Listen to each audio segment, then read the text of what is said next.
Sehari terendam banjir, genangan di Pasar Yotefa, Jayapura, Papua akhirnya surut.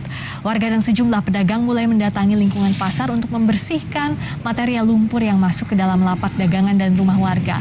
Air banjir surut setelah pemerintah kota Jayapura menurunkan 3 alat berat untuk mengeruk dan membersihkan sampah di Kali Acai yang berada tepat di samping Pasar Yotefa. Namun warga cukup kesulitan membersihkan lumpur dan sampah sisa banjir karena tebalnya lumpur di tengah pasar. Warga berharap pemerintah kembali menurunkan alat berat untuk mengeruk lumpur dan membersihkan sampah yang menumpuk. Sementara sejumlah pedagang kembali menggelar dagangan mereka di luar pintu masuk pasar yang tidak tergenang banjir.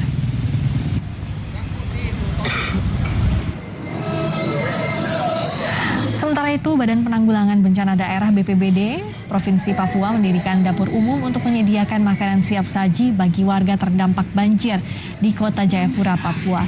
BPBD bersama sukarelawan akan membantu menyediakan makanan siap saji bagi warga terdampak banjir.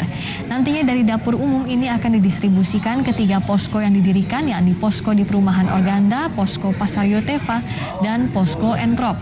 Dapur umum ini rencananya akan digunakan hingga status tanggap darurat bencana di kota Jayapura dicabut.